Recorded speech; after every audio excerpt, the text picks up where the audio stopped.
Si je comprends le fonctionnement du pervers narcissique, je vais pouvoir me libérer. Ce qui est en partie vrai. Mais sur le long terme, ça ne suffit pas pour s'en sortir. De toute façon, je trouverais pas mieux parce qu'il y a une telle estime de soi défaillante qu'à un moment, les victimes peuvent être amenées à se dire ça. La peur n'empêche pas le danger, on peut aussi avoir les ressources pour surmonter une rupture. Pour lui, il est le seul. C'est le personnage principal. Sur cette planète, il est tout seul. Raison pour laquelle les arbitres n'existent pas. Tous les narcissiques ne sont pas pervers et manipulateurs.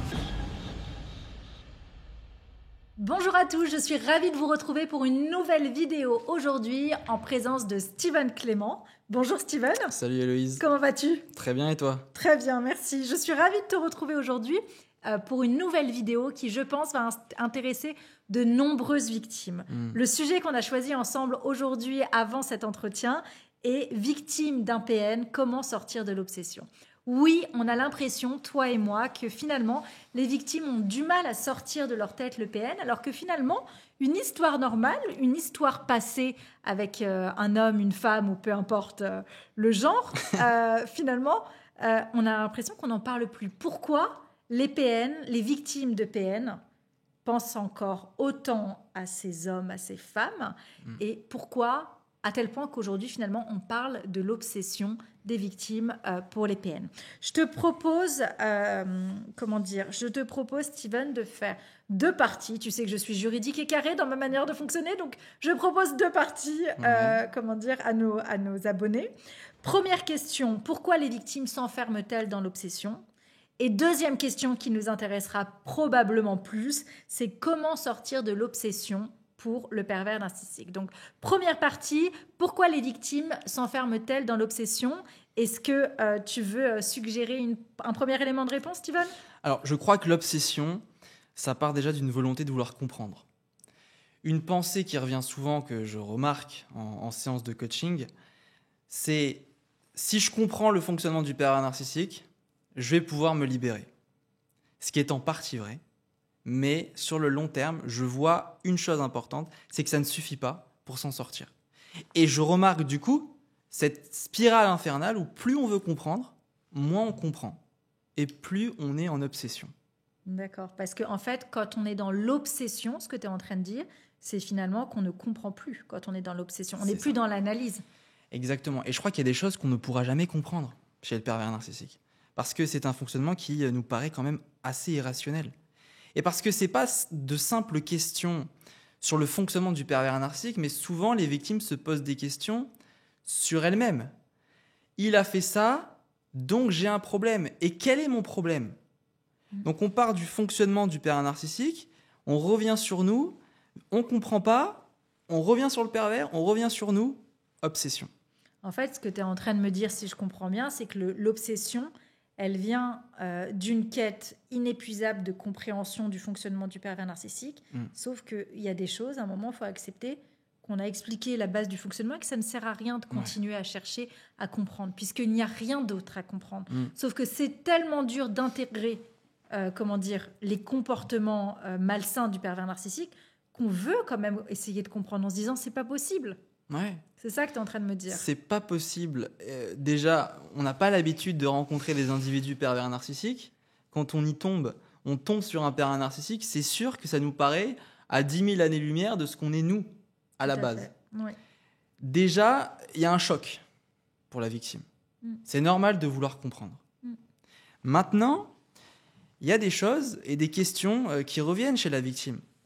Pourquoi il m'a fait ça ? Est-ce que j'ai un problème ? Est-ce qu'il va le faire avec une autre victime ? S'il ne le fait pas avec une autre victime, alors peut-être que moi j'ai un problème. Ou pourquoi il l'a fait sur moi ? Pourquoi il l'a fait sur moi ? Est-ce qu'il va changer ? Est-ce qu'il a conscience ? Plein de questions qui vont rajouter d'autres questions et qui vont souvent être contredites par les propres réponses des victimes, ce qui fait que ça n'en finit pas.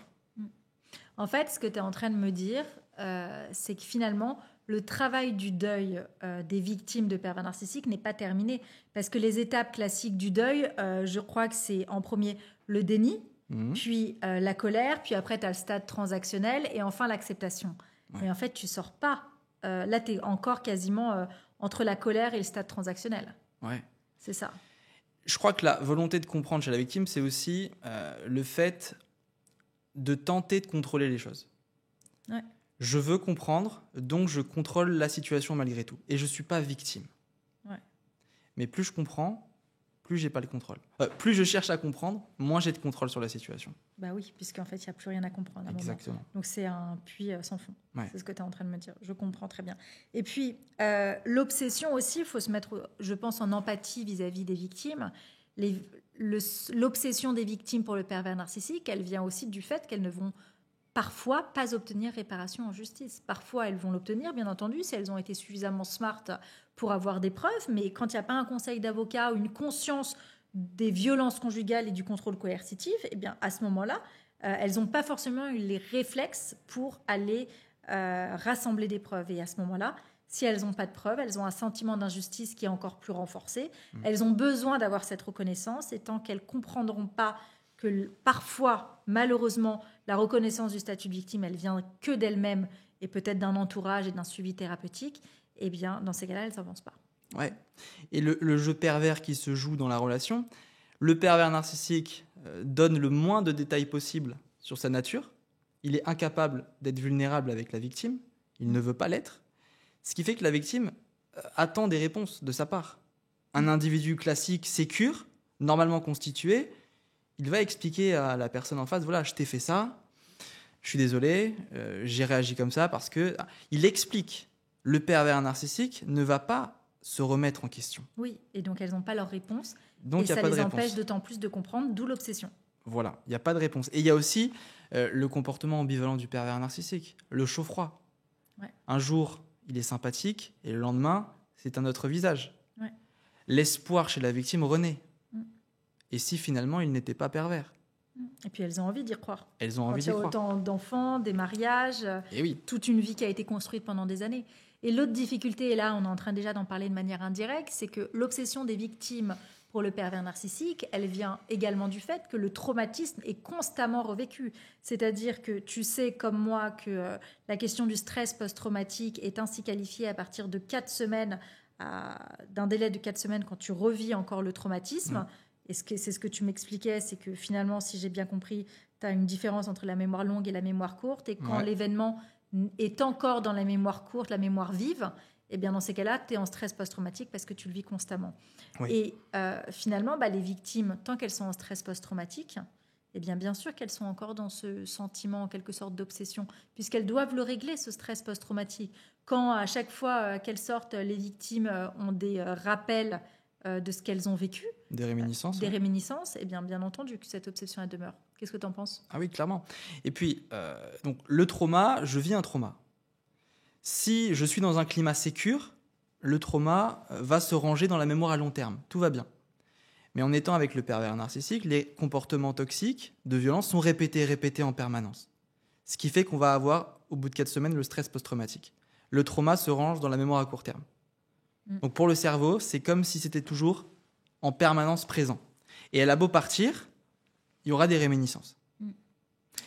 Sachant qu'au moment où elles vivent le trauma, les victimes ne sont pas forcément conscientes. Elles sont en dissociation. Elles sont en dissociation. C'est l'amnésie traumatique. Ouais. Le cerveau se protège, il désactive l'amygdale dans le cerveau parce que les émotions sont trop intenses avec le pervers narcissique. On peut vraiment mourir de stress de par les violences répétées. Le cerveau se désactive, l'amygdale, ce qui fait que les victimes ne ressentent plus vraiment ce qui se joue dans la relation. Elles voient que c'est pas normal, mais il n'y a pas les émotions qui leur disent « Tiens, danger, va-t'en ». Donc elles peuvent rester. Ouais. Et c'est d'ailleurs pour ça que les hommes et femmes victimes de violences conjugales vivent autant d'allers-retours dans la relation et qu'il y a autant de séparations avant la séparation définitive. Et ça fait partie du schéma classique. Donc, qu'on ne dise pas à une victime « Mais pourquoi t'es pas partie avant ?» C'est normal. Elle est incapable, elle ne peut pas. Exactement, ça faisait partie du schéma pour sortir de la relation. Sur le moment, elle est vraiment incapable. C'est-à-dire que son cerveau, il a anesthésié des zones, ce qui fait qu'elle est complètement anesthésiée. Tu parlais du stress, post-traumatique avec les... Comment tu appelles ça, les rappels, les réminiscences? Réminiscences. Ok, tu as ça en plus avec... c'est d'autant plus renforcé quand tu as des enfants. Oui, c'est-à-dire que tu as l'impression d'avoir toujours le pervers narcissique à tes côtés. Surtout quand il envoie des messages aux enfants et qui ensuite, eux, te les répètent. Ouais.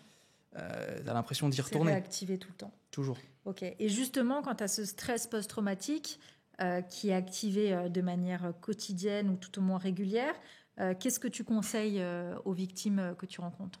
Alors, l'idée pour se libérer du trauma, donc réaménager, disons, le trauma dans le cerveau, donc le faire passer de la mémoire à court terme dans la mémoire à long terme, donc ranger ça dans l'archive du passé, on a besoin de revivre le trauma. Mais on le choisit. C'est-à-dire que la victime, elle a subi le trauma. Ce qui fait qu'en thérapie, de par différentes techniques de thérapie, on va revivre le trauma. Ça peut être le MDR, ça peut être le coaching avec moi où la personne va en reparler, ou bien on peut le faire aussi par l'écriture. On va prescrire à la personne de noter sur une feuille, de se rappeler certains événements en particulier. Et là, le cerveau automatiquement va se dissocier du trauma. Et pour le cerveau, ce sera terminé. Donc, l'idée, à un moment donné, c'est hyper important, c'est de revivre le trauma. Mais de le faire dans un cadre sécure, avec un thérapeute. Ce qui est totalement contre-intuitif. Parce qu'il y a bien une chose que les victimes n'ont pas envie, c'est d'aller revivre le trauma. Voilà. Et on leur dit, bah non, en fait, tu vas le revivre, tu vas souffrir pendant que tu vas le revivre, mais c'est en même temps la seule manière de le ranger dans la mémoire à long terme. Ça va être désagréable, mais la différence, c'est que tu choisis de le revivre. Oui. Tu ne le subis pas. Oui, je comprends parfaitement. Autre élément... tu vois, c'est comme quand tu étais enfant, on imaginait souvent qu'il y avait un monstre sous notre lit, mais le meilleur moyen de se rendre compte qu'il n'y a rien, ou de se libérer, c'est de regarder sous le lit. Tu as vu cette nouvelle qui est sortie ce matin ? Je tiens à préciser que nous sommes le 28 mars 2025 lorsque l'on tourne cette vidéo.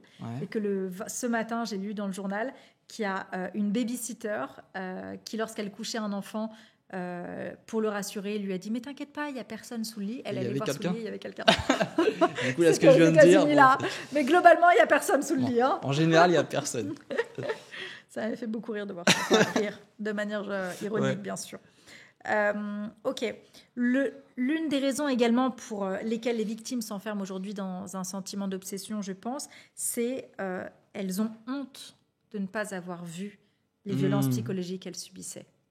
Combien de fois j'entends « Mais pourquoi je ne suis pas partie plus tôt ? Pourquoi je n'ai pas vu ? J'ai un problème. Je suis bête, je suis stupide. » C'est très vrai. Mais vous ne pouviez pas faire autrement. Déjà, quand on tombe amoureux, on tombe amoureux. Oui. L'expression, elle n'existe pas pour rien. On tombe amoureux. Donc réellement, à ce moment-là, notre cerveau, en dehors de toute relation toxique, notre cerveau se déconnecte aussi. Il déconnecte certaines zones qui nous empêchent de voir les côtés négatifs de l'autre. D'accord. C'est le propre de la nature humaine pour la reproduction, voilà. C'est qu'on a besoin de l'état amoureux. Voilà. Ça, c'est indispensable chez tout le monde. Et quand vous tombez sur un manipulateur, eh bien évidemment, ça ne va pas nous aider. Parce qu'on ne voit pas déjà au début. Et pendant, quand il y a les éléments de manipulation qui surviennent, tout de suite, on est encore plus anesthésié. Donc la victime, vous ne pouvez pas vous en vouloir de ne pas voir, parce que vous ne pouviez pas voir. Oui. Et puis, est-ce que tu penses qu'il y avait également une volonté de ne pas voir ou pas ? Ou c'était, on est juste dans l'ordre de la capacité ? Dès lors que le cerveau se protège de par des violences répétées, moi, je ne suis pas dans le style qui est plutôt psychanalytique d'essayer de, notamment ce terme qui est assez horrible de dire la victime, elle est complice. Ouais. Non. Moi, je crois qu'à un moment donné, le cerveau ne pouvait pas faire autrement. Il n'y a pas de volonté de rester avec un pervers narcissique. Ouais. On peut rester de par des schémas qui se réactivent de notre enfance parce qu'on connaît certaines choses. Donc, il y a des scénarios répétitifs, mais on ne le choisit pas, on n'en a pas envie. J'ai une question à te poser. Est-ce que tu as déjà rencontré des personnes qui ont compris qu'elles étaient en couple avec un pervers narcissique, avec une famille, avec des enfants, par exemple, et qui choisissent en conscience de rester dans cette relation ? J'ai jamais eu de cas où l'homme ou la femme souhaite rester en sachant que l'autre est pervers narcissique et souhaite rester pour maintenir la situation. Okay. En tout cas, si vous, alors que vous êtes en train de nous regarder, vous avez rencontré ce type de situation, je serais ravie de vous interviewer et de comprendre les raisons de votre choix. En tout cas, vous pouvez au moins commenter, s'il vous plaît, la vidéo parce que ça nous intéresse. En dehors du choix de rester pour maintenir une sécurité familiale pour les enfants, par exemple ? Parce que ça arrive. Ça arrive. Voilà. Mais même ça, moi, tous les clients que j'ai vus aujourd'hui dans mon cabinet, c'est des clients qui me disent « Bon, j'ai compris qu'il était pervers narcissique. » C'est des accusations qui sont très graves. Et parce que j'ai compris son fonctionnement maintenant avec une limpidité clair comme si la clarté ne pouvait pas être si claire. Ouais. Maintenant que j'ai compris ça, ce n'est plus possible de rester. Moi, en général, c'est le discours que je reçois 99% du temps, en tout cas. Donc, c'est pour ça que ça m'intéresserait de savoir si une personne pourrait rester tout en ayant conscience des mécanismes pervers narcissiques. Mais dans une volonté d'être heureux avec la personne ? Non, parce qu'elle abandonne par exemple le fait de vouloir être heureux. Elle préfère se sacrifier parce que y a aussi des questions financières où elle se dit de toute façon j'ai pas le choix et puis de toute façon je trouverai pas mieux parce qu'il y a une telle estime de soi défaillante qu'à un moment les victimes peuvent être amenées à se dire ça. Je crois que la plupart des victimes passent par cette étape-là. Hein. C'est-à-dire. Je vais quand même rester. Ouais, un petit peu au début, mais je reste non pas parce que je veux rester, mais je reste parce que j'ai peur. Ouais, j'ai peur et je crois que j'y arriverai jamais et que j'arriverai pas à être autonome financièrement, à m'en sortir tout seul parce que pendant des années il m'a dit que j'étais nulle, elle m'a dit que j'étais nulle et que j'étais rien sans lui ou elle. Ah oui, ça c'est souvent le cas pour les enfants, parce que j'ai peur d'être seule, parce que je me dis je rencontrerai plus personne. Alors moi, il y a une chose que j'ai envie de dire à toutes ces victimes qui se disent tous les jours je ne vais jamais y arriver, je suis nulle, j'aurais dû comprendre. S'il vous plaît, j'ai des clients qui sont psychiatres, j'ai des clients qui sont juges, qui sont médecins, qui sont avocats, qui avaient toutes les armes en théorie par leur domaine de compétences professionnelles pour comprendre le fonctionnement des violences et qui finalement ne le voient pas eux-mêmes. Donc s'il vous plaît, si des personnes qui sont spécialisées dans ce domaine ne comprennent pas ce qui se passe, c'est peut-être qu'il faut avoir un petit peu d'indulgence et d'empathie envers vous-même pour comprendre et accepter tout au moins que vous n'étiez pas en mesure de voir ces choses-là. Ouais. On peut tous se faire avoir, faut le dire. Toi, tu penses que tu pourrais te faire avoir ? Peut-être, oui. Ah ouais ? Même aujourd'hui encore ? Je préfère pas être sûr. Ouais. Je veux pas avoir de certitude en disant je vais pas me faire avoir. Ouais. Je préfère pas me porter l'œil. Ouais, je sais ce que tu veux dire. Okay. Je répondrai la même chose que toi. Ok. Donc. Mais c'est vrai que de par même toi, de par ton métier également, on a une connaissance de la nature humaine. On voit certaines choses. Maintenant, en rentrer dans la relation et être dans un état émotionnel où on baisserait notre garde, peut-être, si la personne est vraiment douée. Mais souvent, il y a des signes quand même. Des fois, ça m'amuse. Mais des gens que je rencontre, pas forcément dans le cadre du couple, je vois certaines choses, des traits. Et je vois que les gens autour ne voient pas forcément. Bien sûr. Et ça, c'est intéressant de voir les choses que les gens ne voient pas. D'ailleurs, c'est une des raisons pour lesquelles je trouve qu'être avocat, c'est absolument génial comme métier. Pourquoi ? Parce qu'en fait, tu sondes la nature humaine constamment. Ouais. Et quand on dit oui, depuis toutes mes études, en fait, être avocat, c'est pas faire de la psycho. En fait, je pense justement qu'en droit de la famille, il y a beaucoup plus de psycho que ce qu'on nous enseigne finalement en fac ou en école. On peut pas ne pas en faire de psycho. Mais c'est impossible aujourd'hui. Ça fait partie des compétences transversales du 21e siècle. On ne peut pas être avocat si on ne fait pas on ne peut pas en tout cas être avocat et développer une société si on n'est pas en plus chef d'entreprise, si on ne s'intéresse pas à la psychologie, au marketing, aux questions de comptabilité. Il y a plein d'autres compétences transversales. Et demain, les avocats qu'on aura, ce seront des avocats qui seront peut-être ingénieurs en même temps, qui auront des casquettes qu'on pense impensables aujourd'hui, ou être data scientist pour des avocats. Ça paraissait totalement inconcevable il y a des années. Aujourd'hui, la complémentarité des compétences est indispensable pour la profession d'avocat et comme pour la tienne aujourd'hui. Ouais. Et c'est d'ailleurs la raison pour laquelle on se retrouve aujourd'hui pour donner et offrir le meilleur service possible à nos clients patients pour toi. Tout à fait. Tout à fait. Je pense également, tu me diras si tu es d'accord ou pas, l'une des raisons pour lesquelles les victimes entretiennent cette obsession, c'est aussi à cause des réseaux sociaux. Quand tu peux facilement accéder au profil Facebook, Insta, Snapchat et avoir une connaissance indirecte, même LinkedIn, et j'en passe bien entendu, de la vie de l'autre, et finalement, c'est une manière de contrôler et de reprendre le contrôle sur l'information et sur qui est ce pervers narcissique. Ouais, et l'obsession nourrit l'obsession.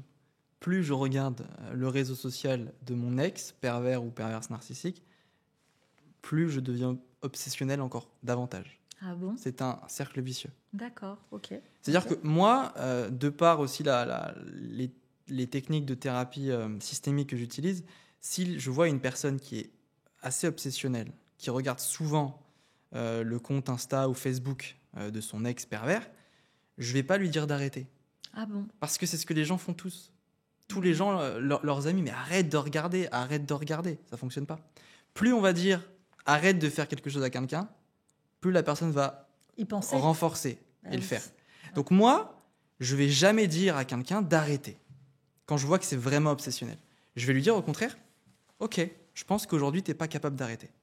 Bah oui, tu lui dis l'inverse justement pour qu'il te prouve le contraire. Voilà, c'est des thérapies, des stratégies paradoxales, mais l'idée c'est de jamais dire à quelqu'un arrête de le faire. Ouais. Jamais. Moi, déjà en tant que thérapeute, mon job c'est pas de conseiller. Ouais. Donc, la solution doit venir de même. Je vais lui dire en fonction de ce qu'elle me dit. Si elle me dit voilà, aujourd'hui j'arrive pas à arrêter, ben, je vais aller dans son sens. C'est vrai, je pense qu'aujourd'hui là, tu n'y arrives pas. Ouais. Donc, prends ton temps. Ouais. Ne t'empêche pas de regarder, au contraire, vas-y, si ça te fait du bien. Et de par elle-même, la personne va arrêter. Ouais, c'est une question de temps en fait. Ouais. Ok. Est-ce que tu penses qu'il y a des raisons qu'on n'a pas encore évoquées pour le moment qui expliquent finalement l'obsession des victimes pour les pervers narcissiques ? Alors, il y a aussi le côté, je mets le narcissique sur un piédestal. De par toutes les vidéos qu'on voit. Si je te dis pervers narcissique, c'est quoi le mot qui te vient en tête là ? Pervers narcissique. En dehors de ces deux mots. Le premier mot qui te vient en tête. En dehors de ça ? Ouais. Ok, bon, ça marche pas, désolé. Non, ça marche pas avec moi. Bon, imaginons que les gens pensent pervers narcissique, faites-le chez vous. Quand vous dites pervers narcissique, à quoi vous pensez ? Peut-être que vous pensez diable, mal, méchant. On a déjà dans notre esprit une idée reçue sur le pervers narcissique. Ouais. C'est un être diabolique. Donc on le met tout de suite au-dessus de nous. Mais attends, moi je mets pas le diable en théorie au-dessus de moi. Non, mais pour les victimes, à un moment donné, quand on est le pervers narcissique, souvent, il est au-dessus d'eux. Elles se sentent victimes, elles se sentent plus faibles que lui. Le pervers narcissique, il est plus fort. Tu l'entends souvent. Il va réussir à manipuler. Je ne vais jamais réussir à prouver que je suis un bon père, une bonne mère. Exactement. Donc, c'est aussi, je pense, une des raisons qui mène à l'obsession, le piédestal. Ouais. Bah oui, et le problème, c'est que ce piédestal, il est indirectement renforcé par notre société qui exige, quand on va devant un magistrat, une vérité judiciaire et non pas une vérité philosophique qui serait la vérité.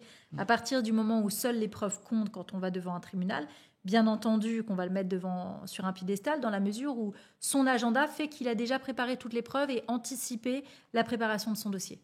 Donc oui, il y a une forme de piédestal aussi que je comprends. Ouais. Mais c'est important de le dire, le pervers narcissique n'est pas tout puissant. Ouais. Il n'est pas tout puissant. Ouais. Il n'est pas tout puissant.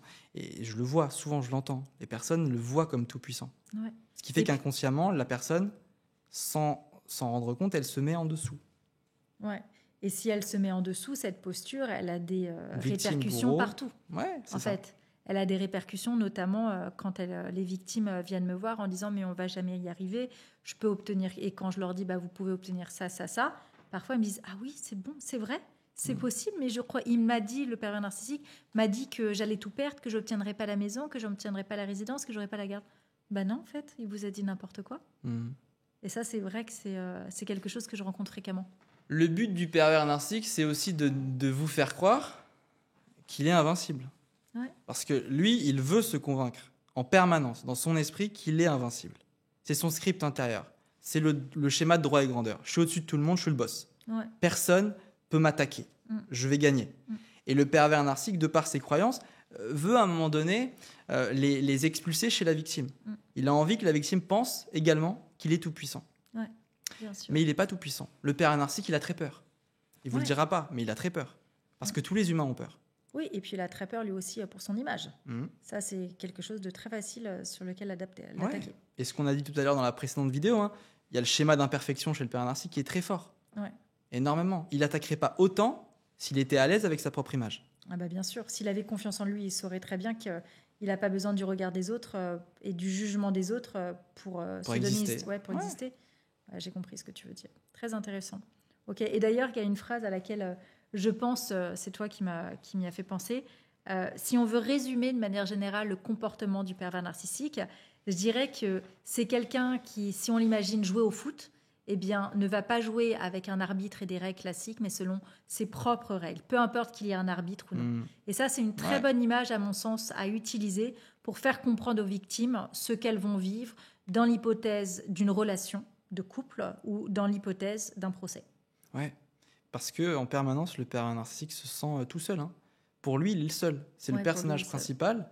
Sur cette planète, il est tout seul. Ouais. Raison pour laquelle les arbitres n'existent pas. N'existe pas. Voilà. Exactement. Et même s'ils existent, ils n'ont pas leur mot à dire. Ouais. Et d'ailleurs, c'est tellement cette conviction, je pense, est tellement puissante chez eux qu'ils la font transparaître également partout. Clairement. Ouais. Quand j'étais en séance avec un narcissique, bon, je suis assez armé quand même, mais c'est vrai que c'est un vrai débat avec ces gens-là. Parce qu'ils vont vous sortir des arguments en permanence pour justifier leur comportement toxique. Ouais. Est-ce que tu penses qu'un pervers narcissique, on peut le soigner? Est-ce que tu penses Alors, que ça se soigne? C'est la question, c'est la fameuse question. Ouais, je sais pas, mais Je pense que ça fait partie de l'obsession, en tout cas des victimes. Hein. Ouais, depuis que j'ai commencé, j'ai dû avoir des avis qui ont divergé depuis le début. Aujourd'hui, il y a une chose sur laquelle je suis très clair, c'est que c'est très compliqué pour un pervers narcissique de changer. C'est très compliqué. J'ai eu 2 narcissiques dans mon travail qui sont venus en consultation. Ils sont venus pour manipuler, pour essayer de reconquérir leur ex. À aucun moment, j'ai vu du changement. J'ai vu une volonté d'avancer pour aider les autres, pour arrêter de manipuler. Jamais. Maintenant, encore une fois, la perversion narcissique, ce serait, sur le spectre du narcissisme, le bout du spectre. Donc, on est vraiment dans le haut level. Ouais. Par contre, je crois possible, pour des personnes qui ont un trouble narcissique, sans spécialement de traits pervers, qu'il y ait un changement qui soit possible. Parce que tous les narcissiques ne sont pas manipulateurs. Ouais. Le pervers, il l'est. Mais tous les narcissiques ne le sont pas. Et puis, c'est une manipulation dans l'intention de faire du mal, ce qui n'a Oui. rien à voir avec...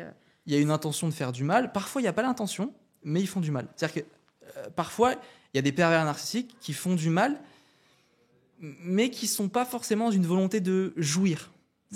Ça dépend. Il y a plusieurs types. Mais en tout cas, tous les narcissiques ne sont pas pervers et manipulateurs.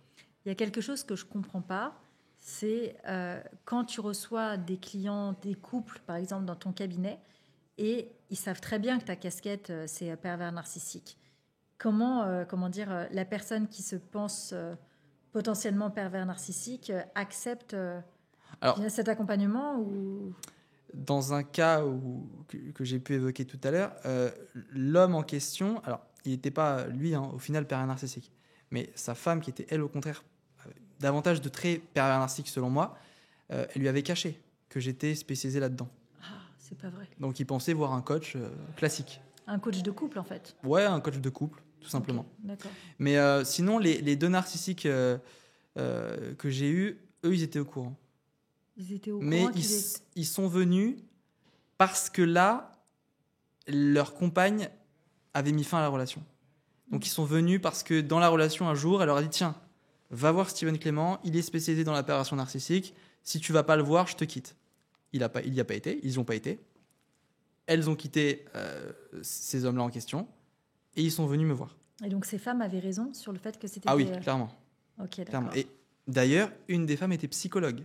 Ah, Donc c'est important de le dire. On peut être psychologue, on peut être thérapeute, avocat, et on peut se faire avoir. Parce que quand on est dans la relation, on est dans l'émotionnel. Donc notre théorie, elle part. Ouais, exactement. Il n'y a plus d'esprit critique. Elle s'envole, exactement. Ok. Et ces pervers narcissiques que tu as reçus dans ton cabinet, ouais. Est-ce qu'ils avaient un sentiment de tristesse, de honte? Alors, tu peux me parler d'eux un peu? C'est important. C'est important de comprendre que les narcissiques sont tristes. Ils peuvent l'être, ils peuvent pleurer. Souvent, on dit non, les narcissiques font semblant de pleurer. C'est faux. Ils peuvent faire semblant, mais ils peuvent aussi pleurer sincèrement. Mais, entendons-nous sur le terme, sur la signification du mot pleurer, ils ne pleurent pas en étant sincères pour vous, malgré tout. C'est-à-dire que quand ils pleurent de manière sincère, ils pleurent pour eux. Ouais. Tu te rappelles de Jonathan Daval, qui pleurait en lisant un texte adressé à sa compagne qu'il avait tuée. Il pleurait, mais en lisant le texte, on voit bien qu'il parlait d'elle, mais qu'est-ce qu'elle lui a apporté à lui? Ouais. Tu vois? Il pleure de ce qu'il a perdu, voilà. non pas il pleure de ce que la victime a vécu, en fait. Exactement. Il parlait d'elle à travers lui. Ouais. Donc les narcissiques peuvent pleurer, mais jamais pour vous. Ouais.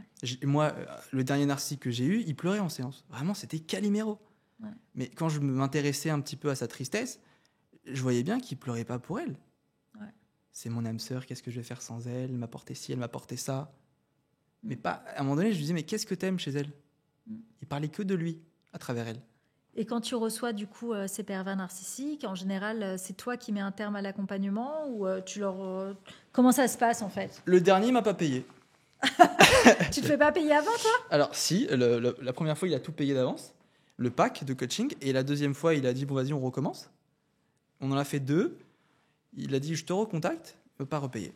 Ok, d'accord. Et après, il m'a dit, non mais t'inquiète pas, je vais te payer, j'ai qu'une parole, j'attends toujours, ça fait plus d'1 mois. Tu sais que tu peux contacter un avocat, Pastis Lexis, pour une mise en demeure.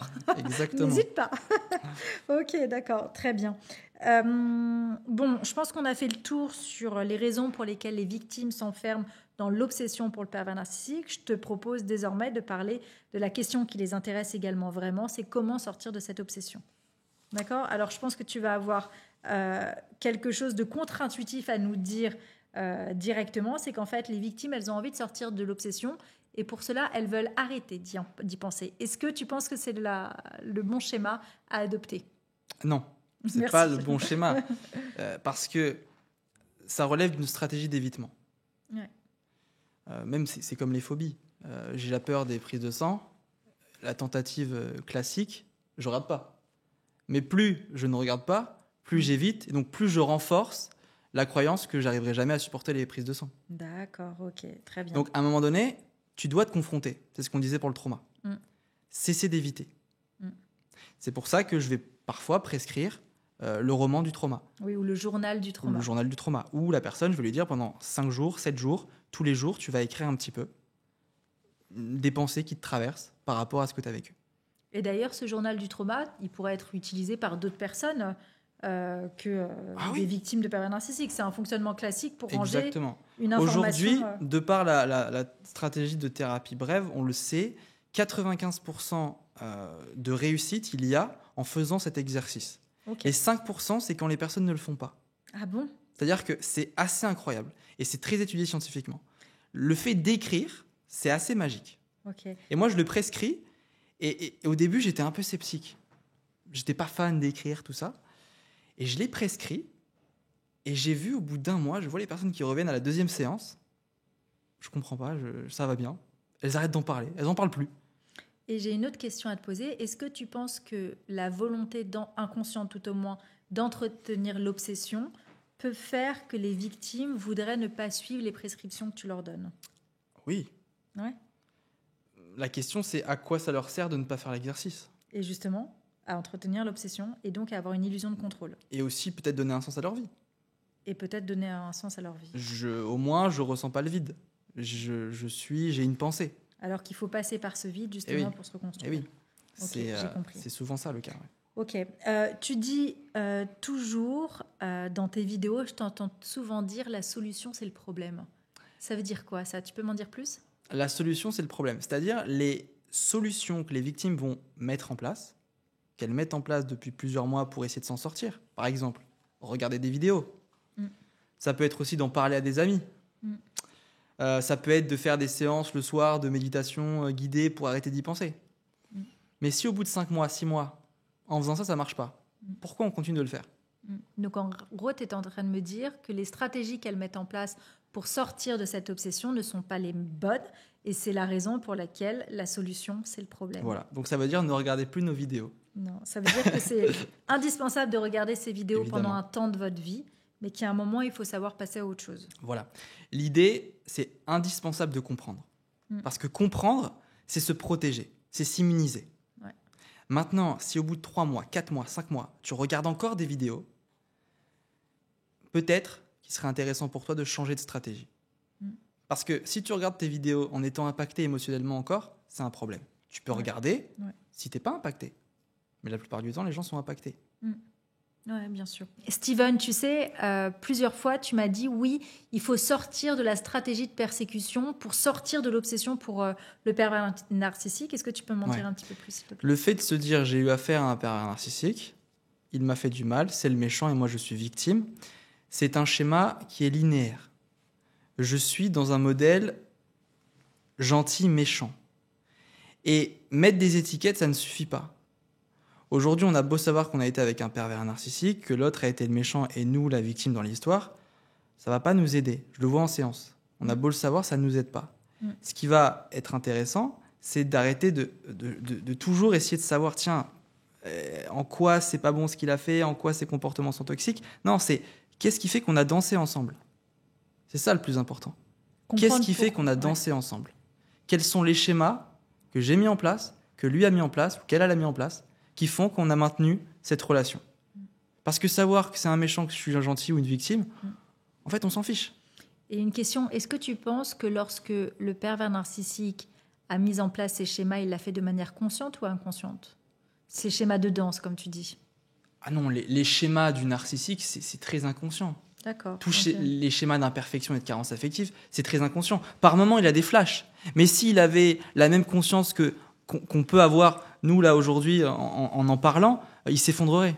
Ouais, c'est ça. Lui, c'est l'effondrement narcissique. Ah, oui. C'est la décompensation narcissique. Alors, souvent, on dit oui, le pervers, il est conscient. Le pervers narcissique, il est conscient par moments qu'il vous fait du mal. Mais c'est pas une conscience, oh, la pauvre, elle souffre à cause de moi. Non. Ok, je lui fais du mal, mais je m'en fous. Je lui fais du mal, mais moi, ça me fait pas mal et elle le mérite.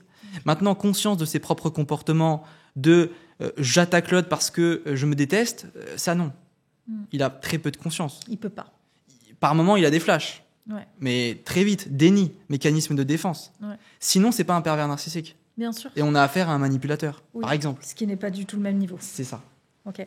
Un autre élément qui peut aider, les victimes à sortir de cette obsession, c'est parfois de comprendre le syndrome de Stockholm qu'elles mettent en œuvre dans la relation avec le pervers narcissique. Qu'est-ce que tu en penses? Le syndrome de Stockholm, également, oui, ou le syndrome de l'infirmier. Ou le syndrome de l'infirmier. Ça revient au même. Mais quand on est avec un agresseur, par exemple les prises d'otages, on voit bien que la victime, elle a besoin à un moment donné de trouver de l'espoir. Donc le seul espoir, quand on est avec un agresseur, c'est l'agresseur. Il n'y a personne d'autre. Donc on va essayer de trouver du positif dans le négatif. Ça rassure la victime. Et quel est le positif qu'elles peuvent trouver, pour donner certains exemples? Le positif, c'est essayer de lui trouver des excuses. D'essayer de se dire, en fait, peut-être qu'un jour il va m'aimer. Peut-être qu'il a vécu une enfance difficile. Aussi. Peut-être qu'il est en train de faire le deuil d'un membre de sa famille ou d'un proche. Voilà. Peut-être qu'il a des difficultés professionnelles. Peut-être qu'il a des problèmes d'argent en ce moment. Il y a toujours des raisons pour se placer en syndrome de Stockholm vis-à-vis du PN. Ouais. Et l'idée, c'est aussi le fait de se dire, peut-être qu'un jour, je serai assez pour lui. Tu penses que consciemment, les victimes, elles se disent ça? Non, pas consciemment. D'accord. Mais c'est quelque chose que j'entends souvent. J'ai pas fait assez. Si j'avais pas fait ça, peut-être qu'on n'en serait pas là aujourd'hui. Elles te disent ça, les victimes? Ah oui, souvent. Peut-être que mes comportements n'ont pas été les bons. Oui, mais dans une relation normale, c'est OK de penser comme ça. On a toujours une part de responsabilité. Bien sûr. C'est parce qu'on est... avec un pervers, évidemment. Que ça modifie fondamentalement l'équilibre de la relation. Avec un pervers narcissique, ses comportements n'ont rien à voir avec vous. C'est-à-dire qu'à un moment donné, la personne qui vous frappe n'a rien à voir avec vous. Ouais. Donc toi, tu t'attaches à dissocier cette relation de cause à effet, en fait. Ouais. Dans leur tête, en tout cas. Ouais. Maintenant, ce qui est intéressant, c'est de se dire qu'est-ce qui fait justement qu'on danse ensemble. Et donc, l'idée, par exemple, je le vois souvent chez les victimes, elles se demandent, tiens, est-ce qu'un jour, je serai assez? Donc elles vont toujours faire plus d'efforts pour essayer de satisfaire le PN. Mais le PN, lui, ne sera jamais satisfait. Donc plus elles vont vouloir le satisfaire, moins lui sera satisfait parce qu'il ne peut pas être satisfait. Et donc les deux se renforcent. Okay. Et c'est une danse. Et c'est une danse, tout à fait. C'est le sacrifice-exigence. Je ne sais pas si on en avait parlé tout à l'heure, mais le pervers narcissique exige, plus il exige, plus la victime se sacrifie, et plus le pervers exige. C'est une danse. Et on se fiche de savoir qui a commencé, qui est le méchant, qui est le gentil. C'est qu'est-ce qui fait que la danse se maintient. Et à quel moment les victimes sortent de cette danse? Première étape déjà, prendre conscience de la danse. Ouais. Si j'ai les yeux fermés et que je ne sais pas que je danse, c'est compliqué d'en sortir. Qu'est-ce qui fait qu'elles arrivent à prendre conscience de la danse? Tu penses que c'est exclusivement, par exemple, de regarder des vidéos, c'est de l'information, l'accompagnement thérapeutique? Je pense que l'humain, il est bien fait. Je pense que, pour prendre un terme psychanalytique, je pense qu'on a tous une pulsion de vie. Ouais, ok. C'est la pulsion de vie qui les fait Il y a un sortir de là. mécanisme de survie qui va se mettre en place. Alors ça peut prendre du temps pour certains et certaines. Après, les vidéos peuvent aider. Je pense que les vidéos peuvent aider. Si ça ne devient pas une obsession. C'est là la nuance. Ouais. C'est comme tout. Ouais, tout peut devenir néfaste. Ouais. Je pense également, je le vois dans les dossiers que j'ai aujourd'hui, c'est que ce qui peut aider les victimes à sortir de cette obsession, c'est de comprendre que la théorie de l'attachement peut avoir une influence sur leur volonté de rester ou non dans le couple, dans le sens où parfois elles vont prioriser la famille au détriment de leur propre personne. Et là, ça interroge sur la théorie de l'attachement. Qu'est-ce que tu en penses ? La théorie de l'attachement, ça impacte toutes les relations. Alors, à moins d'avoir un attachement sécure, c'est possible d'avoir un attachement sécure et de tomber sur un pervers narcissique. Ah bon ? C'est vrai ? Ouais, c'est possible. Les personnes sécures ne sont pas immunisées pour tout. Hein. Ouais. On a le sentiment que les personnes sécures, elles vivent leur vie sans problème. Mais elles peuvent avoir des émotions, tomber sur des pervers narcissiques. Bon, la différence, c'est qu'à un moment donné, elles vont avoir plus de facilité à voir que les choses ne vont pas et dire stop dès le début. Ouais. Quand on a un attachement qui est insécure, donc plutôt anxieux ou évitant, alors parfois il y a des organisés, c'est assez rare. Ce qui va se passer, c'est qu'on peut par exemple rencontrer le pervers narcissique qui a un attachement évitant. On a un attachement anxieux par exemple, la victime. C'est une danse, pareil. L'évitant, le pervers narcissique va plutôt se mettre en retrait, il veut pas trop se connecter à la vulnérabilité. L'anxieuse, elle veut être rassurée. Donc plus elle va chercher le pervers, moins il s'y approche. Et c'est pareil, donc ils se renforcent mutuellement. Donc l'attachement va influencer ça. Et ça, c'est important de le savoir. Ouais, c'est l'attachement qui va renforcer cette danse entre eux. Ouais. Et l'attachement s'active toujours dans l'insécurité. C'est-à-dire que être anxieux, être insécure, évitant, en fait, c'est pas un problème. Parce que quand on est avec une personne qui est sécure en face de nous, dans un lieu sécure, notre attachement, il s'active pas. L'attachement, ça provient de l'enfance. On a détecté l'attachement des enfants avec une expérience assez connue. J'ai oublié le nom exactement. On mettait un enfant dans une pièce avec sa maman et on laisse la maman partir. On voit ce qui se passe, comment l'enfant réagit. Est-ce qu'il pleure ? Est-ce qu'au contraire, il est plutôt évitant ? Est-ce qu'il joue ? Après, on fait rentrer un individu, comment il réagit ? Et ensuite, la maman revient. Comment l'enfant réagit avec sa figure d'attachement ? L'évitant, il va plutôt ignorer la maman. L'anxieux, il va plutôt s'agripper, mais pleurer. C'est ambivalent. On appelle ça l'attachement ambivalent. Donc, il s'agrippe, mais il pleure. Et le désorganisé ? Désorganisé, là, désorganisé, c'est une incapacité de trouver une stratégie. Ouais. En fait, les stratégies d'attachement, anxieux, évitant, c'est des stratégies. Le désorganisé, il n'a pas réussi à trouver. Steven, donc si je comprends bien, l'attachement désorganisé ne sera pas capable de fournir une réponse cohérente à la mère qui va partir. Voilà, le désorganisé, c'est un enfant qui n'a pas réussi à trouver une stratégie qui fonctionne. C'est-à-dire, l'évitement, ça n'a pas fonctionné. Il n'a pas réussi à avoir la réponse de la figure d'attachement, ni en étant anxieux. Donc, c'est complètement désorganisé et il peut osciller entre les deux stratégies. Mais c'est vraiment des enfances très chaotiques, remplies de violence. Ok, et j'ai juste une question. Comment est-ce possible qu'un évitant tombe sur un pervers narcissique, sachant que l'évitant, il aura tendance à fuir toute communication émotionnelle, tout engagement émotionnel? C'est paradoxal, mais l'évitant, il a quand même envie d'être proche des gens. Oui. C'est le grand combat de l'évitant. Il a envie d'être proche, mais quand il est proche, il a peur. Donc, il va se créer lui-même ses propres impasses. Mais il peut tomber dans les pièges du pervers narcissique. D'accord, ok. Mais est-ce que ça va intéresser un pervers narcissique tout autant ? L'évitant, il n'est pas sans émotion. Ouais. Ça, c'est souvent une erreur qu'on entend. Ouais. De penser que les évitants, souvent c'est les hommes évitants, il y a aussi des femmes évitants, sachant que si on regarde les statistiques, c'est 20% d'évitants, 15% d'anxieux et 60-70% de sécures. Les désorganisés, ça peut être 5%. Il y a plus d'évitants dans notre société. Et il y a des femmes évitantes, des hommes évitants. Alors, de par la société qu'on a aujourd'hui, les hommes sont plus évitants que les femmes. Mais les évitants, ils ont des émotions. C'est simplement une stratégie qui s'active quand ils sont dans un climat d'insécurité. Pour ne pas le montrer. Voilà, ils ont peur. Mais le vrai terme, ça devrait être, et on l'emploie souvent, c'est anxieux-évitant, parce que les évitants sont très anxieux au fond. Simplement, ils le cachent. Ils ne veulent pas le montrer. Parce que pour eux, montrer la vulnérabilité, c'est on peut m'attaquer, on peut me manipuler. Voilà. Mais ils ont des émotions autant que les anxieux. Et l'évitant, ça renvoie à quoi dans son enfance ? Alors, l'évitant, à un moment donné, il était en stress, l'enfant, et il a appelé la figure d'attachement. La figure d'attachement n'a pas répondu. Qu'est-ce qui s'est passé? L'enfant comprend que plus il envoie des demandes et des appels, moins il a de réponses. Donc, je me tais. Au moins, je souffre pas. Okay. Donc finalement, un enfant qui va réclamer son père ou sa mère, c'est quelque chose de positif parce que ça veut dire qu'il a encore confiance dans la capacité de l'adulte référent à répondre. Et ça, c'est intéressant parce que c'était une étude que je lisais.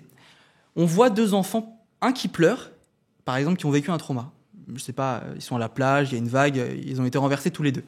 Les 2 enfants sortent de la vague, ils sont assez petits, il y en a un qui pleure, il y en a un qui parle pas, qui est très calme. On va avoir tendance à rassurer qui? Celui qui pleure. Celui qui pleure. Et pour autant, c'est plutôt sain de pleurer. Et celui qui pleure se sent mieux que celui qui ne pleure pas. Oui, bien sûr. Il exprime. Et ça, c'est important de le dire parce que il faut se dire qu'un enfant qui pleure, c'est une bonne chose. Mais l'enfant qui ne dit rien, on va souvent dire « Oh, il est bien, il est autonome, il est fort. » Mais attention, c'est peut-être le signe d'un attachement évitant. Ok. Et du coup, est-ce que indirectement, tu penses que c'est bien pour les victimes anxieuses ou évitantes, si elles ont compris leur schéma, de parler de ce qu'elles ont vécu? Ça fait partie de... En thérapie? Ouais. Ouais, bien sûr. Ça fait partie des premières étapes pour s'en sortir. Ouais. Dans mon cabinet ou en consultation en visio par téléphone, j'ai jamais rencontré une personne sécure. Parce que les gens sécures, en général, ils vont pas en thérapie. Ouais, ils en ont pas besoin, en fait. Ouais. Ok. Donc, en général, voilà, c'est toujours le cas. Ok. Bien entendu, je te propose de terminer cette vidéo sur une thématique qui t'est chère, je crois, qui est la thérapie systémique. On en a bien parlé du coup déjà. Déjà, oui. Ouais. Mais peut-être qu'on va donner un mot à cette thérapie dont tu as déjà parlé pour sortir justement de l'obsession envers le pervers narcissique. Est-ce que tu peux m'en dire un petit peu plus? Je crois que c'est l'influence de Palo Alto, l'école de Palo Alto initialement. Donc l'école de Palo Alto, elle nous dit d'arrêter d'avoir une vision linéaire, cause à effet, de chercher le méchant et le gentil. C'est ce qu'on a déjà expliqué finalement, et d'avoir cette vision circulaire. Donc le plus important, c'est de comprendre qu'est-ce qui fait que le système se maintient, l'homéostasie. C'est ça qui est intéressant dans l'école de Palo Alto. Qu'est-ce qui fait que le système entre 2 personnes se maintient? Qu'est-ce que je mets en place comme stratégie dans la relation avec le pervers narcissique qui fait qu'à un moment donné, j'arrive pas à sortir? Souvent, ce qu'on voit chez la victime, ça va être un comportement paradoxal, ambivalent, où à un moment donné, elle va se dire « Allez, c'est bon, le pervers narcissique, j'en ai marre de lui, je m'en vais, je ne le réponds plus. » Et là, une petite voix qui lui dit « Mais finalement, je l'aime bien quand même, le pauvre, et j'y retourne. » Ce qui fait que le narcissique en face, il voit aussi, lui a des comportements ambivalents, là je parle de la victime, mais le pervers narcissique en face se dit « Bon, elle revient toujours. » Ce qui fait que lui, ça lui donne la porte ouverte à revenir. En fait. Voilà. Parce que la victime, de par le comportement ambivalent qui est aussi influencé par le comportement du pervers, elle laisse la porte demi-ouverte. Et ce comportement ambivalent va influencer le pervers narcissique à revenir, parce qu'il a aussi de l'espoir. Elle revient à chaque fois, donc je peux en profiter. Et de par le comportement ambivalent du pervers à souffler chaud et le froid, la victime, pareil. Un jour, elle se dit, il est gentil, un autre jour, il est horrible. Et c'est ces dynamiques qui sont intéressantes à voir. Regardez la danse. Qu'est-ce qui fait qu'on danse ensemble? Regardez les solutions que vous mettez en place avec le pervers, si vous êtes encore avec lui ou avec elle, et comprendre la solution, c'est le problème. Ce que je fais, si ça ne fonctionne pas, je dois le changer. Tout à fait. Et se reconstruire, c'est pareil. Si regarder son Insta au bout de 6 mois, ça ne m'aide pas, c'est que peut-être il faut changer ça. Si en parler tout le temps à ma meilleure amie ou à ma mère ou à mon père, parler de cette relation au bout de 6 mois, ça ne change rien, peut-être qu'il faudrait arrêter d'en parler. Tout à fait. Et d'ailleurs, parler et mettre une étiquette sur un comportement pervers narcissique et dire un tel ou un tel est pervers narcissique, en fait, qu'est-ce que ça change finalement pour les victimes? Ça change déjà une chose, c'est qu'elles se confortent dans leur statut. Première chose. 2, et puis ça les rassure d'entrer dans une case, dans un schéma. Elles se disent, tiens, je fais partie en quelque sorte des victimes qui ont subi ce genre de choses. Ça change. Qu'est-ce que cela change d'être ou non PN? Ça leur permet également de se déresponsabiliser vis-à-vis des raisons de la rupture. Tu es d'accord avec ça aussi? Ouais. Okay. Et j'avais une patiente, tu vois, je me disais, qu'est-ce que ça change? on avait des doutes, tiens, est-ce qu'il est vraiment ou est-ce qu'il est vraiment pervers narcissique? Et à un moment donné, je lui dis, mais en fait, ça change quoi qu'il soit pervers? Est-ce que ça change le fait qu'il t'a agressé sexuellement? Non. Est-ce que ça change le fait qu'il t'ait trompé, qu'il t'ait insulté? Ça change quoi? Et elle te répond quoi à ce moment-là? Elle m'a répondu, alors souvent les gens me répondent, bah, s'il n'est pas pervers, c'est alors peut-être moi le problème. Bah, ça peut être Ou il peut changer. Ah oui, il peut changer. Et tu leur réponds quoi? Bah, là, c'est tout le travail de recadrage. Mais l'idée, c'est de leur dire, bon, ben là, il faut travailler l'estime de soi. Parce que si tu as besoin absolument que ce soit un pervers narcissique pour te dire, bah, il ne changera pas, ou bah, c'est pas de ma faute, il y a un travail d'estime à faire. Okay. Parce que c'est les comportements qui comptent. C'est pas l'étiquette. C'est les comportements qui comptent, c'est pas l'étiquette. Je suis entièrement d'accord. Ouais. Je suis entièrement d'accord avec ça. Et c'est pour ça qu'il faut arrêter de parler constamment de l'étiquette. Exactement. À mon sens, c'est de se concentrer sur les comportements. Parce qu'on peut avancer même sans savoir que c'est un pervers narcissique. Et je suis sûre qu'il y a d'ailleurs plein de personnes qui sont aperçues a posteriori qu'elles étaient dans une relation de couple avec un pervers narcissique.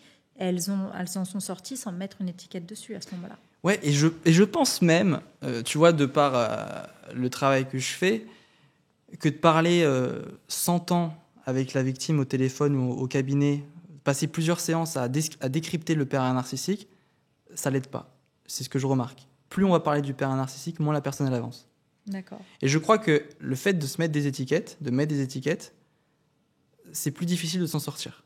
Bah ouais, en fait, elles arrivent à plus difficilement à identifier des ressources, des schémas pour s'en sortir, puisqu'elles sont enfermées justement dans un schéma et, qui est celui d'une victime, alors que justement, il faut reprendre... la responsabilité, non pas qu'elle est coupable, hein, exactement. Mais je veux dire, en fait, je ne suis pas uniquement victime, j'ai du pouvoir. Ouais. Ok, très bien. Moi, je te propose de terminer cette vidéo avec une dernière question. Est-ce que tu penses aujourd'hui qu'une victime de pervers narcissique doit avoir compris tout ce qu'elle a vécu pour se remettre en couple? Non. Non? Pourquoi tu penses ça? Moi, déjà, je suis pas de ceux qui vont vous dire attendez d'être absolument reconstruit avant de rencontrer quelqu'un. Moi, j'y crois pas à ça. Parce que pour guérir d'un trauma relationnel, on a besoin de passer par les relations. On guérit d'un trauma relationnel par la relation, par les relations. On est fait pour être en relation avec les autres. Donc, à un moment donné, vous pouvez pas vous reconstruire tout seul sur votre canapé. Vous avez l'impression de travailler sur vous sur votre canapé, tout seul, parce qu'évidemment, vous n'êtes pas déclenché. Votre attachement, il n'est pas déclenché. Vous êtes en sécurité. Mais on travaille uniquement avec les autres, parce que les autres vous déclenchent. Et même si vous avez l'impression de ne pas avancer avec un pervers narcissique, au contraire, vous avez grandi. Donc finalement, à toutes les personnes qui disent il faut d'abord être reconstruite avant de se remettre en couple, toi tu dis non, en fait vous allez vous reconstruire dans la relation à l'autre parce que justement les questions d'attachement seront réveillées dans cette relation de couple à l'autre. Et se dire qu'on n'est pas prêt, qu'on a besoin d'être reconstruit avant de rencontrer quelqu'un, c'est se dire inconsciemment je suis faible, il me manque quelque chose. Alors qu'en vérité, vous avez les clés pour repérer ce genre de relation. Se dire j'ai besoin d'attendre, c'est se dire je peux pas y arriver. Je suis pas assez fort, j'ai pas assez confiance en moi. L'idée, c'est de vous dire vous avez les clés. Vous pouvez rencontrer, vous pouvez voir les événements, les mécanismes toxiques. Pas besoin d'attendre. Après, c'est peut-être pas seulement les mécanismes toxiques, ça peut être aussi la peur de la rupture. Il y a plusieurs personnes qui ont peur de la rupture. Mais la peur n'empêche pas le danger. Et ça, je le dis toujours. Oui, la peur n'empêche pas le danger. On peut aussi avoir les ressources pour surmonter une rupture. Exactement. C'est se dire, vous êtes plus fort que ce que vous pouvez penser. Okay. Les gens qui vous disent attendez, attendez, ils vous maintiennent dans une position de victime. Évidemment, ne prenons pas les mots à la lettre. Je ne vous dis pas d'y aller le lendemain, après avoir été quitté, soyons clairs. Mais vous n'avez pas besoin d'attendre 5 mois, 6 mois, 1 an. Voire plusieurs années. Voire 10 ans. Voilà, ce que je vois régulièrement en tant qu'avocate. Okay. Merci Steven pour cette vidéo. Est-ce que tu souhaites ajouter un mot de fin avant qu'on dise au revoir à nos abonnés? Écoute, identifier surtout le plus important, c'est regarder ce que vous faites. Et si ce que vous faites, ça fonctionne, continuez. Si ce que vous faites, ça ne fonctionne pas, arrêtez. Okay. C'est hyper intéressant. Observez-vous, vos mécanismes. Est-ce que vous avez plutôt la tendance à vouloir éviter les choses, plutôt à contrôler? Et c'est 2 stratégies qui, en général, posent problème, l'évitement et le contrôle. Tout à fait. Je suis entièrement d'accord. Et moi, si j'ai un message à donner, c'est quand même un message d'espoir à toutes les victimes, de leur dire que c'est possible de se reconstruire, c'est possible d'être de nouveau autonome financièrement, de reconstruire un couple, d'avoir de nouveau une vie de famille, si c'est quelque chose qui est souhaité ou rêvé, et que toutes ces expériences, même si on n'a potentiellement pas besoin de les vivre pour avoir une belle vie ou une vie heureuse, eh bien, on les a vécues et autant en tirer quelque chose de positif. Il y a toujours un cadeau, donc voilà. Même dans le pire. Merci Steven pour ta présence aujourd'hui. Merci à tous de nous avoir écoutés pour cette nouvelle vidéo. On en refera d'autres. Pensez à vous abonner, à écrire en commentaire les questions, les remarques et les thématiques que vous souhaiteriez que nous traitions lors d'une prochaine vidéo. Et je vous dis merci à tous pour être toujours plus nombreux et à bientôt. Au revoir. Salut.